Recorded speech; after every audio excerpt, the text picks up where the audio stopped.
saya mendapat kehormatan bersama sahabat semua dimanapun Anda berada. Untuk itu saya mulai dengan Bismillahirrahmanirrahim. Assalamualaikum warahmatullahi wabarakatuh. Dimanapun Anda berada, dimanapun Anda saat ini menyaksikan siaran langsung dari IG Live-nya Dinaran, sebuah kehormatan. Biasanya saya melalui IG-nya Bosman, di mana kita bisa berdiskusi tentang cara cerdas bernegara. Kalau sekarang ini adalah cara cerdas mengelola keuangan gitu ya. Nah, tetap saya selalu memulai dengan sesuatu yang provokator gitu ya. Walaupun ini lebih cocok di tempatnya Bosman, tapi ya sambil menunggu teman-teman mungkin ada yang lagi isa atau lagi segala macam. Sebelum ke topik utamanya, saya membuka dengan sebuah informasi yang menarik adalah seperti dugaan kita bahwa Demokrat ini melakukan kecurangan versi Republik. Sekali lagi ya, terlepas jangan-jangan dua-duanya curang gitu ya. Ini kita masuk dulu ke gosip-gosip internasional. Kemudian yang kita mau ceritakan adalah sejak tanggal 6 Januari itu ada peristiwa menarik. Jadi undang-undang Amerika tuh menarik gini.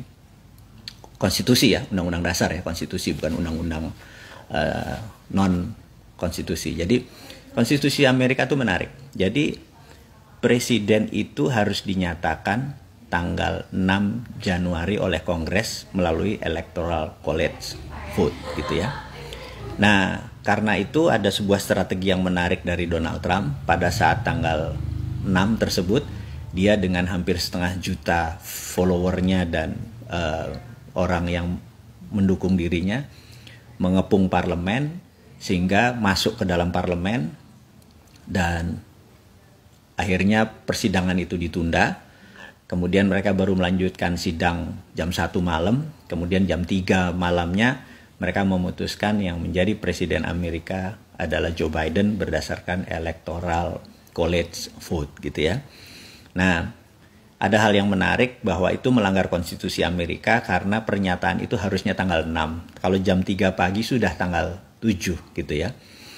Jadi sahabat semua, yang terjadilah konflik saat ini di Amerika karena keputusan Electoral College tadi melanggar konstitusi, itu versinya Trump.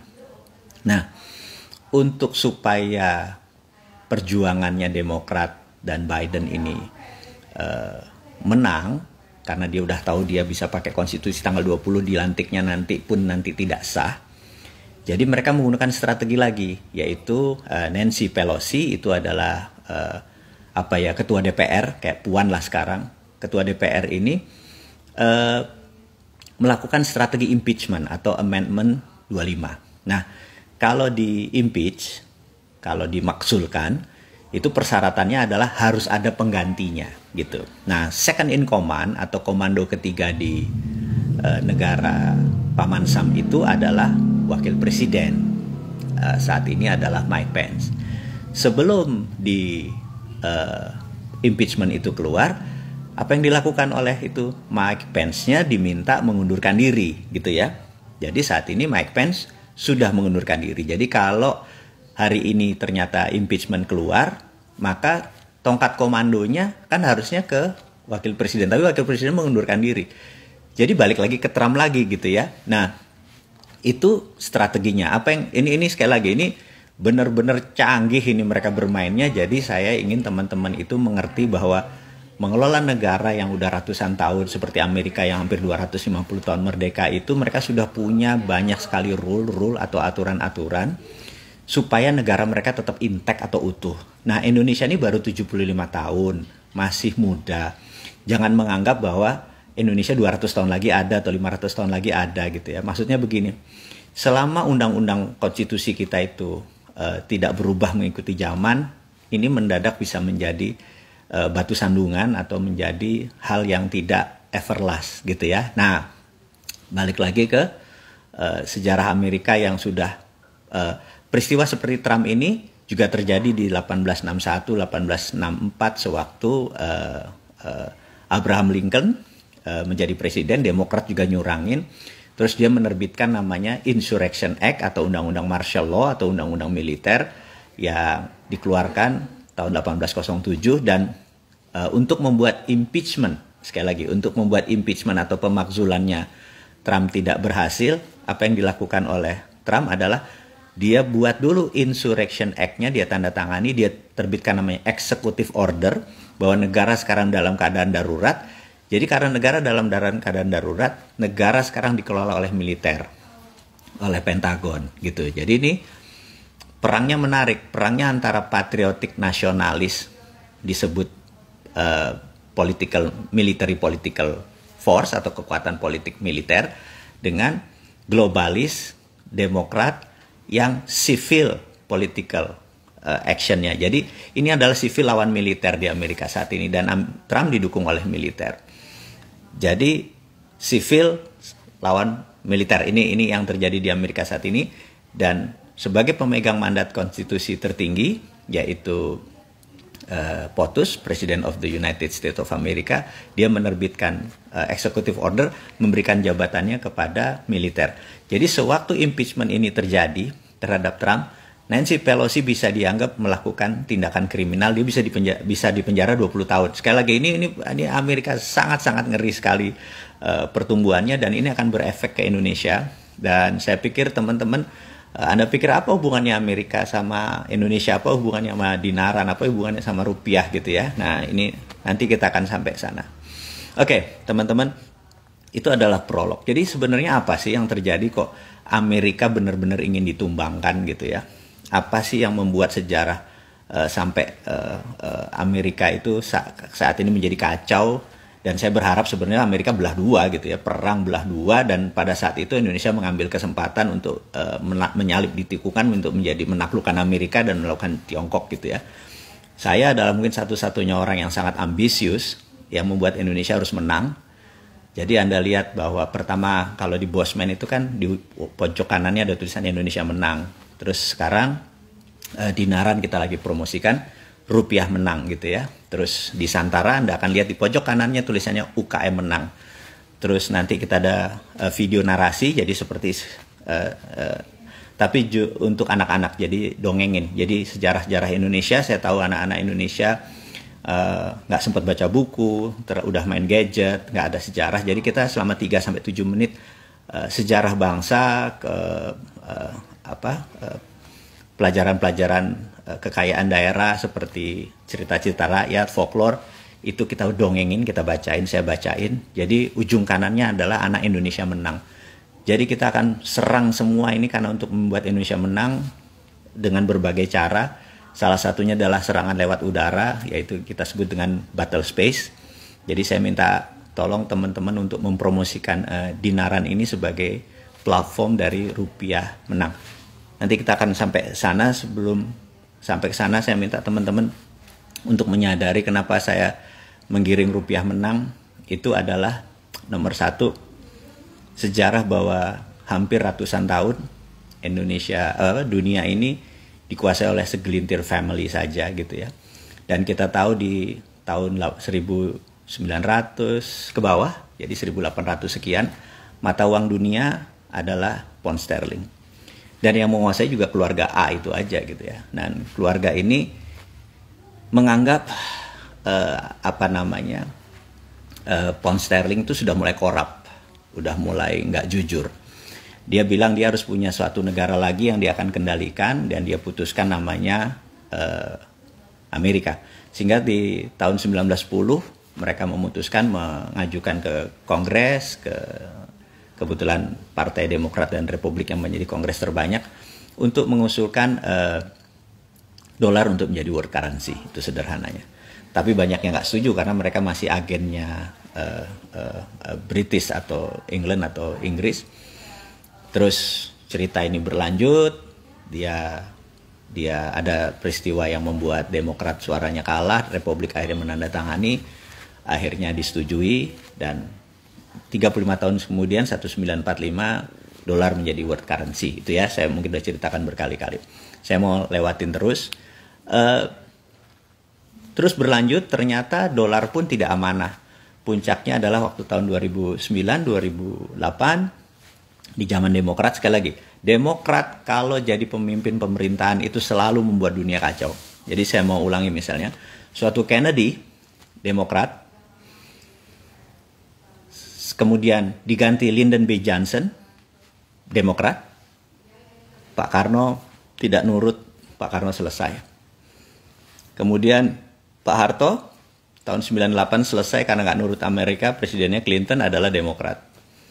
Kemudian Timor Timur lepas dari Indonesia waktu Pak Habibie, presidennya juga Demokrat, gitu ya. Kemudian tahun 2008-2009 Obama menyetak duit billion dolar, itu pun Demokrat. Jadi kalau Demokrat jadi, perangnya bukan di permukaan, tapi perangnya shadow, perangnya intelijen, gitu ya. Jadi mereka punya economic hitman yang nyerang Venezuela, mereka punya economic hitman yang nyerang ASEAN di tahun 97 gitu ya. Saya akan cerita panjang tentang Demokrat, kenapa yang saya bilang begitu Biden jadi.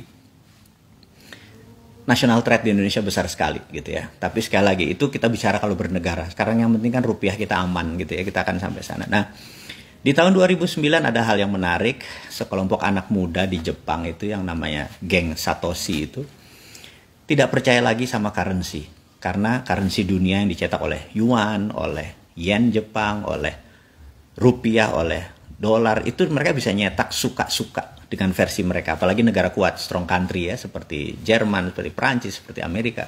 Mereka bisa suka-suka mereka mencetak uang, dan habis itu uang tersebut disalurkan ke negara berkembang untuk mengimbangi inflasi yang kalau uang itu berada di negara mereka. Itu saya mau memulai dari cerita itu. Nah, yang menarik, anak muda itu menciptakan Bitcoin berbasis blockchain. Blockchain hanya ledger ya, hanya sistem ini. Nah, di tahun 2009 tersebut, blockchain masih nobody, masih nggak ada apa-apanya. Tapi dia menciptakan 21 juta Satoshi ini adalah fix. Jadi dia nggak nambah, dia nggak ngurangi. Karena sesuatu yang fix, itu menjadi predictable, menjadi bisa menebak. Kalau underlying-nya dia cetak print, itu dunia realnya menjadi tidak bisa ketebak. Ini kehebatannya Bitcoin. Bitcoin baru masa jaya 2016-2017. Bitcoin masa jaya, dan di sini kaum globalis merasa bahwa dunia nanti go digital. 2030 itu mungkin 5G digital itu sudah 90% gitu ya. Nah, mereka tahu bahwa currency nanti itu bukan currency fisik seperti negara punya, tapi currency-nya digital. Nah, mereka ingin mengontrol digital itu. Sekali lagi, kalau kita ngomong tentang currency atau digital currency ini, bukan menganggap bahwa oh Ethereum, oh Bitcoin segala macam Anda mulai beli. Enggak. Mereka akan nerbitin sendiri. Dugaan saya adalah Libra, dugaan saya adalah Tesla. Ini masih dugaan ya. Jadi belum tentu mereka terbitin sekarang atau mereka beli yang sekarang. Semuanya masih bisa berubah, tapi saya mau menceritakan bahwa mereka ingin mengambil kendali dunia setelah dolar selesai. Dolar nggak amanah menurut mereka. Untuk itu, sewaktu mereka mencoba di tahun 2018, di mana Libra diluncurkan, pemerintah Amerika di bawah Trump tidak setuju dengan globalis tindakan ini. Sekali lagi, Trump adalah nasionalis, country adalah segalanya, globalis nggak peduli. Jadi Anda mulai paham bahwa ditarik lagi Libra tadi, diserang Trumpnya, gitu ya. Nah, jadi Trump ini saat ini adalah satu-satunya mungkin orang yang nasionalis patriotik, cuman dia asshole aja secara pribadinya, tapi secara bernegaranya dia country first gitu ya, negaranya segalanya. Nah, balik lagi ke cerita para globalis tadi. Jadi dia masuk ke belakang sebentar, serang Trump dengan menggunakan, saya anggap biological weapon saat ini, COVID. Begitu udah ada vaksinnya, dia terbitin COVID lagi. Jadi jangan-jangan COVID-nya ada 4 lapis, vaksinnya baru 1. Jadi vaksinnya nanti ada 4 macam harusnya. Jadi nggak pernah selesai. Yang jelas untuk mukul Trump udah jadi, karena yang penting dia kendalikan Amerika dulu. Kalau Amerika kendalikan, maka sistem nanti kalau digital currency mereka terbitkan, mereka bisa mengendalikan Amerika. Itu grand plan-nya. Jadi karena saya baca, oke, ini kita stop dulu. Ini cerita permukaannya. Apa yang terjadi dengan kita gitu. Jadi saya ingat satu hal, bahwa saya melihat saya menganalisa blockchain is the winner. Itu dulu ya. Saya teman-teman mungkin beberapa kali saya mencari blockchain is the winner. Jadi gini, saya pernah di tahun 2000-an, saya bertiga dengan teman saya, Mr. P dan F gitu ya, sahabat saya, dua-duanya Chinese, pengusaha sukses Chinese Indonesia, dan itu sahabat saya. Terus tahun 2000 itu kami lagi ke San Francisco. Kami tertarik dengan paket C-nya Google. Jadi Google mau menjual 21% sahamnya dengan harga $36 juta gitu ya. Dan saya melihat peluangnya, kami bertiga diskusi di kamar di apartemen itu, diskusi. Saya dan dua teman saya, satu teman saya tadi, si Mr. P tadi, bilang kayaknya kita invest deh di Google gitu ya. Terus tapi teman saya yang F ini nggak setuju, karena dia mayoritas saham ya, hampir 70%. Jadi dari 36 juta dolar tuh mungkin dia yang terbesar. Jadi singkat cerita kami berdebat 2 malam, terus dia bilang enggak. Search engine, the end, the winner is Yahoo, katanya. Ini tahun 2000 ya. Wah, saya bilang enggak deh, gue suka tuh sama Sergey Brin, saya suka sama idenya, saya suka sama konsepnya gitu-gitu ya. Terus kami berdebat, dia bilang enggak, lu masuk sendiri. Kalau masuk sendiri enggak bisa, karena 21%-nya kan 36 juta dolar, duit gue nggak nyampe nih, saya bilang gitu. To make story short, akhirnya nggak jadi beli. Saya ingat 2018, saya ketemu di elevator di gedung BCA, saya, "Weh bro, makan siang dong kita," gitu ya. Terus salah satu yang diskusikan adalah, wah coba dulu kita masuk 21% saham Google, sekarang nilainya berapa? Anda tahu Alphabet itu yang punya Google nilainya kan 1000 billion. Kalau 21%-nya kan 210 billion. APBN kita itu kan 2000 triliun, itu kira-kira 140 billion dolar. Jadi kita punya kekayaan tuh sama dengan kekayaannya APBN Indonesia. Saya bilang itu ngimpi lah, udah lewat gitu ya. It was then gitu ya. Terus saya bilang, lu main apa sekarang? Itu 2017 saya bilang, gue main blockchain, saya bilang kayak gitu. Ingat ya, Bitcoin adalah blockchain, tapi blockchain bukan Bitcoin. Jadi nanti akan kita sampai ke sana. Gue bilang, blockchain is the winner. Oh ya gitu ya. Jadi kita tahu di tahun 61 pemerintah Amerika memutuskan ingin membentuk komunikasi yang lain di luar PSTN. Dulu kan PSTN itu kabel ya. Tahun 64 mereka memulai proses produksinya. Kemudian tahun 69 untuk pertama kalinya WWW, internet diluncurkan gitu ya. Jadi sekarang ini internet WWW itu baru 52 tahun kali ya, dari tahun 69. Dan saya melihat bahwa blockchain akan men-challenge internet dan WWW tadi gitu. Saat ini masih hybrid, tapi suatu hari dia akan stand alone gitu ya. Nah, itulah platform yang kita ambil dari seluruh sistem. Saya tadi ada Santara, ada Dinar dan segala macam, kita menggunakan basic itu. Sekali lagi, itu tidak sederhana. Itu hanya teknologi dan kita masih hybrid, dan itu everlast. Karena itu perhitungan kita sangat trusted open ledger. Oke, selesai lagi ya alasan teknologi. Yang kedua adalah kita minta izin nih sama pemerintah Indonesia untuk menerbitkan sistem payment system gitu. Kebetulan partner kita IPEMO, di mana sahabat saya yang juga memiliki saham di Dinaran ini punya payment gateway yang namanya IPEMO. IPEMO saat ini adalah alhamdulillahnya ya, udah 8 tahun berjalan, omsetnya baru 52 miliar per jam gitu ya. Jadi punya platform yang sangat solid sekali untuk menjadi mitra dari Dinaran. Jadi saya sangat serius sekali dengan teman-teman membangun Dinaran ini, karena benar-benar tadi platformnya harus benar-benar solid. Karena kita adalah main di dunia pembayaran dan dunia payment system gitu ya. Ini benar-benar harus solid, nggak bisa dihack, nggak bisa dan lain sebagainya. Nah, jadi satu itu ya, saya mencerah latar belakangnya. Kemudian ada hal yang menarik, sewaktu kita minta izin ini, kita kan mau rupiah kita itu ada underlayingnya, ada nggak boleh rupiah kita berdasarkan rupiah saja. Itu kita tahu, Anda tahu rupiah dibandingkan dolar tahun 70 itu $1 tuh 350 rupiah gitu ya. Sekarang $1 14.000 gitu kira-kira. Janji saya minta teman-teman nulis deh kira-kira tahun 2024 lah. Dolar ke 12.000 atau dolar ke 16.000, udah sesederhana itu. Gitu ya. Tebak-tebakan aja, kita main capsa lah. Kalau dulu main gambaran lah, besar kecil gitu, kalau yang suka main begituan gitu ya. Jadi mau nebak ya, sekarang 2021.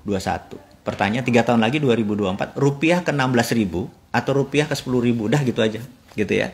Nah, kalau Anda bilang bahwa selama Indonesia merdeka rupiah selalu melemah dengan old system yang nggak pernah ganti-ganti ini, jawab pertanyaan saya, gimana caranya rupiah jadi 10.000? Gimana caranya gitu?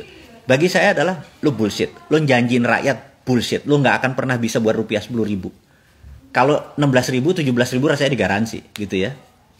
Balik lagi, emas sekarang, emas tahun 90 itu 1 gram 25.000 rupiah. 10 tahun kemudian tahun 2000 emas itu 350 ribuan gitu ya. 10 tahun loh itu. Naiknya berapa persen coba? Dari 25.000 ke 300.000 berapa persen gitu. Kemudian emas di tahun 2010 itu 450 ribuan gitu. Itu 2010. 2020 Anda cek sendiri. Sekarang 1 gram 1 juta. Pertanyaan saya sederhana. Kira-kira di tahun 2030 1 gram emas jadi 500.000 atau jadi 2 juta? Sesederhana itu gitu ya. Gitu. Nah, tidak ada satupun yang menggaransi rupiah akan menjadi kuat, entah itu melawan dolar, entah itu melawan emas, gitu ya. Sekarang saya tanya ke sahabat semua, kok Anda berani pegang rupiah tanpa underlying? Gitu, itu pertanyaan saya. Atau Anda pakai cara yang konvensional, underlying-nya adalah bunga bank. Anda taruh di deposito dapat bunga 5%, itu underlying Anda. Supaya rupiah Anda tidak kena inflasi, gitu ya. Kok pakai bunga bank sih? Gitu. Itu yang saya mau tanya. Kenapa Anda memilih bunga bank gitu? Kenapa Anda nggak pakai emas? Karena emas nggak liquid. Kalau kita beli 10 gram, kita lagi perlu yang harganya sekitar 10 juta, Anda perlu 2 juta, Anda harus nyairin 10 jutanya gitu ya. Mendarat emas menjadi tidak liquid. Itu yang menjadi masalah berikutnya dari menyimpan emas gitu ya. Nah, Dinaran akhirnya mencoba ketemu di tengah. Kita adalah digital gold, digital system dulu. Jadi Anda beli emas 10 gram, Anda boleh taruh di rumah emasnya tadi. Terus kalau Anda mau mencairkan emasnya tadi cuma 2 gram, kirim lagi fisiknya ke kantor Dinaran, bolak-balik. Anda rugi ongkos. Kenapa nggak Anda titip di kastodiannya di kita, di banknya kita gitu ya. Bank kita bermitra sama Bank Artagraha. Gitu. Ya udah, kenapa nggak taruh karena ini sistem perbankan, ini adalah sistem segalanya. Nah, itulah yang saat ini alhamdulillah baru 130.000 sahabat kita yang join di Dinaran gitu ya. Saya bersyukur sekali karena kita baru 6 bulan dapat dipercaya. Nah, ada yang menarik. Sewaktu kita mengurus perizinan, ini sekali lagi ini menarik nih perizinan. Karena kalau Anda investasi, izinnya OJK. Harus diingat ya. Jadi kalau tanya Dinaran, OJK-nya gimana? Ah, ini nggak ngerti nih. Tapi kalau Anda sistem pembayaran, izinnya Bank Indonesia. Jadi ingat, Dinaran bukan OJK. Santara yang OJK, karena investasi. Kita nggak investasi kan, kita nabung dan sistem pembayaran. Kita ada di Bank Indonesia. Nah, saat ini mitra kita, karena kita bukan bank, kita LKBB, Lembaga Keuangan Bukan Bank, maka kita bermitra dengan Bank Artagraha gitu. Nah, why Bank Artagraha? Banyak bank yang lain.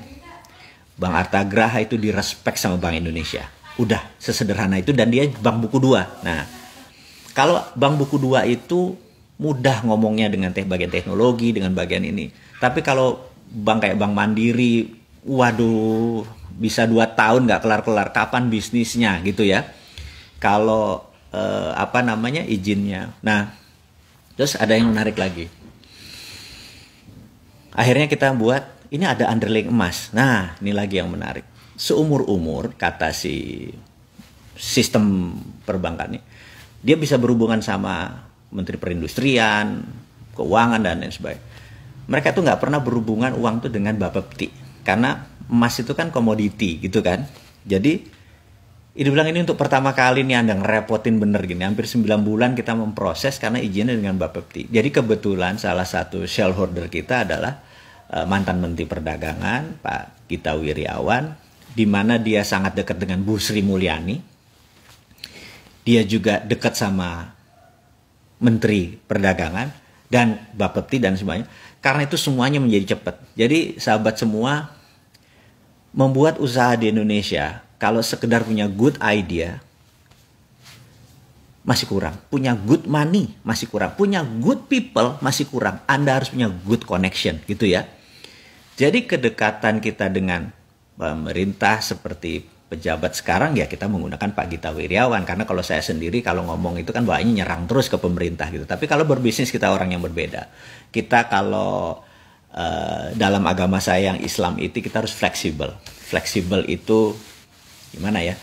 Kalau dari rumah saya ini sampai pasar sana tuh Al-Quran dijembreng sih dari Alif Lam Mim Al-Baqarah sampai surat An-Nas itu, maka akan ketemu titik tengah.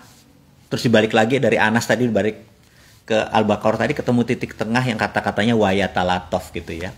Yang kalau kita sederhani malam Jumat kita bicara agama sedikit.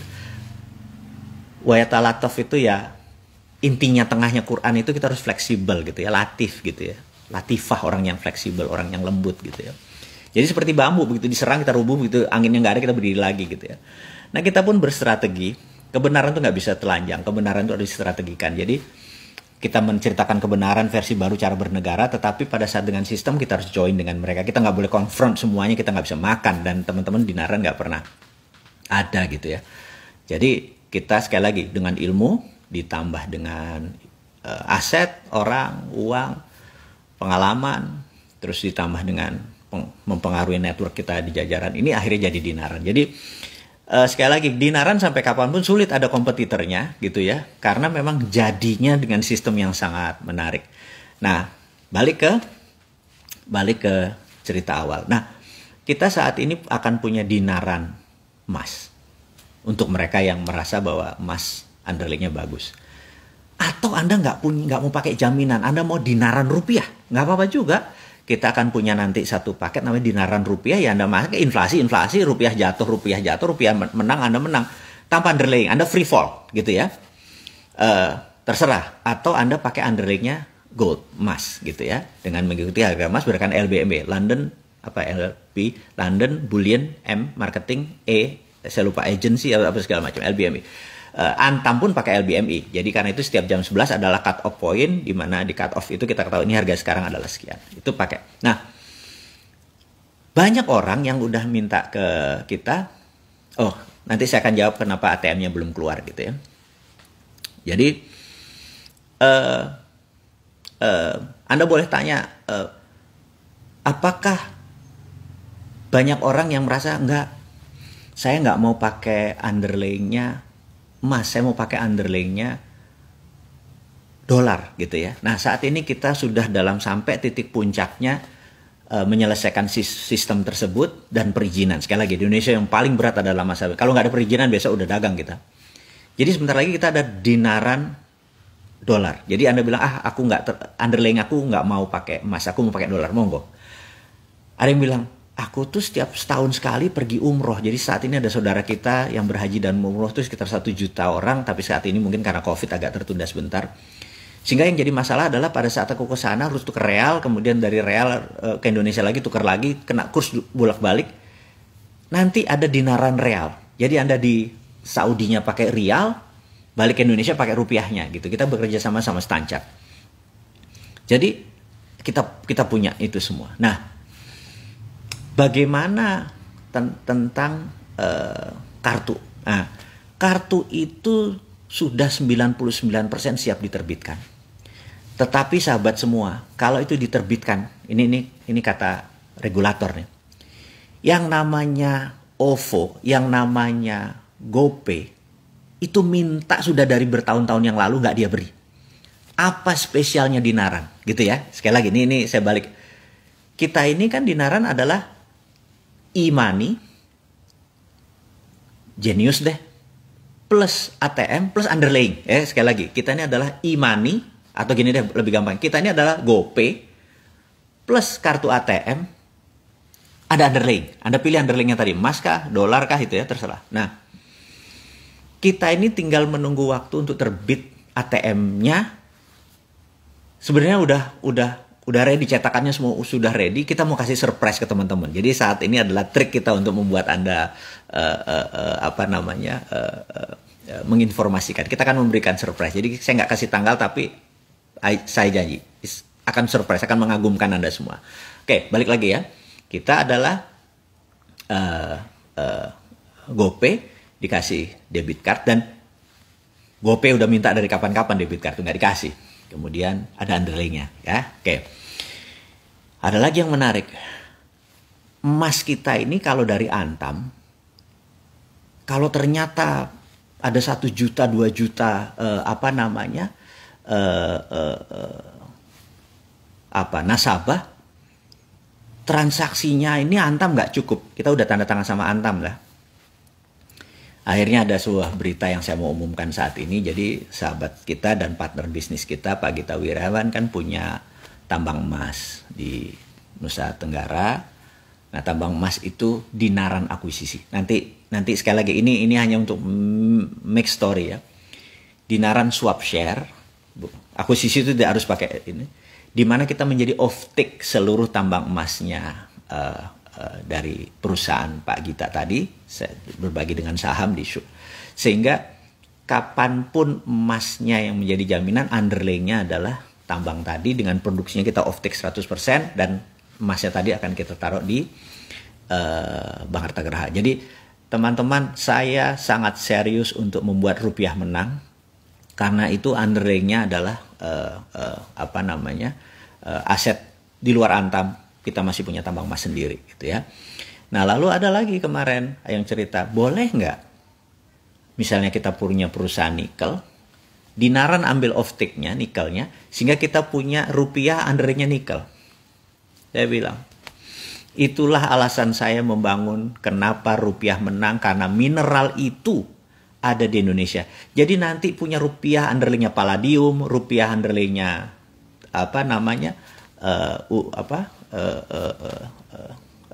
PGM atau precious group metal ada. Itulah membuat kita mempunyai bursa-bursa tadi, tambang emas, tambang perak, tambang tembaga, tambang segala macam. Kita jadi off-take-nya, dan rupiah tadi underlay-nya Anda pilih sendiri. Anda pilih sendiri, Anda merasa bahwa kayaknya tembaga bagus, nikel bagus, underlay-nya itu. Begitu harga nikel naik, rupiah Anda naik gitu ya. Nah, teman-teman, ini kegilaan yang nggak sederhana gitu ya. Sekali lagi, saya minta dukungan sahabat semua bahwa ini PR kita masih banyak. Kita masih belum ada setahun. Izin kita masih tadi, berarti kita akan punya bursa untuk underlying tadi. Jadi saat ini ya masih dolar dulu, masih rial dulu deh. Apakah nanti rare earth atau logam tanah jarang bisa menjadi underlying kita? Bisa gitu ya. Tantalum, germanium, platinum, bisa. Itu mimpinya bahwa harta kita tidak dibawa keluar, tapi jadi underlying dengan pakai digital. Jadi mungkin saat ini yang kita cari apa? Kalau Anda punya tambang, ya udah, Dinaran jadi off-take-nya. Jadi contohnya gini, Anda punya tambang emas kecil-kecilan deh. Katakanlah Anda bisa memproduksi selama 10 tahun tuh 500 kilo gitu ya. Dinaran akan jadi off-take-nya. Nah, surat Dinaran tadi Anda bisa pinjam dari bank, karena penjaminnya adalah Dinaran gitu ya. Itulah yang kita harus lakukan pada saat ini. Jadi sewaktu tambang emasnya Pak Gita tadi memerlukan funding, karena kita punya crowdfunding yang tadi, yang sebenarnya duit kita semua tadi, yang menjadi emasnya tadi, inilah yang dijaminkan untuk mengeluarkan dana untuk membangun tambang emas tadi. Jadi uang muter aja di situ. Nah, alhamdulillahnya berdasarkan GRC cadangan emasnya Pak Gita itu cukup lumayan, hampir sekitar 11 lupa saya angka pastinya, nanti saya akan forward ke teman-teman supaya nggak sembarangan gitu. Tapi 11 ton sih ada kayaknya, sekitar 18 sampai 19 triliun. Jadi kalau ada uang 19 triliun di Dinaran, underlying-nya ada gitu ya. Dan apakah ini stop? Saya akan bocorkan bahwa Pak Gita terus mengekspansi memberi tambang emas sebagai underlying dari Dinaran. Ini cerita panjang gitu. Dan apakah Dinaran berhenti di emas? Enggak, ada Dinaran perak, ada Dinaran nikel dan lain sebagainya. Jadi ada yang unik bahwa nikelnya tidak keluar, emasnya tidak keluar, emasnya di tanah air. Itulah yang saya bilang pemerintahnya, suatu hari Dinaran akan diakuisisi oleh negara Indonesia, Dan ini akan menjadi underlayingnya. Dan saya kasih kalau negara minta, ya udah dinaran diambil untuk sistemnya daripada pakai link aja segala macam, ambil dinaran dan saya kasih buat negara. Bener nggak? Itu membuktikan bahwa kita NKRI garis lurus. Apa yang kita bangun itu hanya bentuk nyemoni atau nyindir. Lo nggak bisa gue bikin. Walaupun gue bleeding, gue berdarah-darah, gue harus dibilang dreamer atau segala macam, dibilang halu. Tapi kita udah buktiin gitu ya. Nah teman-teman, cerita-cerita dongeng seperti begini akan saya ulang-ulang terus. Karena ini adalah bagian dari kontribusi rupiah menang. Jadi saat ini, sahabat semua, saya jangan sampai rupiah Anda tidak ada underlying, tidak ada insurance, tidak ada. Kedua, jangan sampai underlyingnya tuh bunga bank. Itu. Lebih baik Anda pakai emas. Cuman emas digital. Tapi kalau Anda nggak mau pakai emas digital, Anda beli emasnya taruh di rumah, monggo. Gitu ya. Nggak masalah itu semua. Atau sebaliknya, Anda punya emas gede di rumah, punya 1 kilo, 2 kilo gitu ya. Terus daripada Anda bingung di rumah, ya udah taruh di dinaran karena kita punya security, punya insurance, taruh uang Anda terus mengikuti harga emas, rupiahnya Anda bisa tarik kapanpun, fisiknya pun Anda keluarin suatu hari Anda bisa. Semuanya simple dan kantor kami saat ini hanya satu. Karena kita akan menjadikan the first digital banking yang pakai underlaying. Kantor kita hanya ada di STJ Senayan. Jadi teman-teman semua yang di Jakarta Anda bisa datang ke kantor itu, Anda diskusi dengan teman-teman di sana. Kemudian kalau yang lainnya menggunakan digital lewat udara. Jadi sahabat semua, semoga informasi walaupun singkat ini Anda dapat memahami apa itu dinaran, kenapa rupiah menang, kenapa Indonesia akan berdaulat, kenapa seluruh tambang yang tadi hanya untuk kepentingan dagang diekspor keluar, hanya untuk trading, bukan menjadi underlaying yang membuat kita murka tuh, kenapa nggak jadi underlaying gitu ya.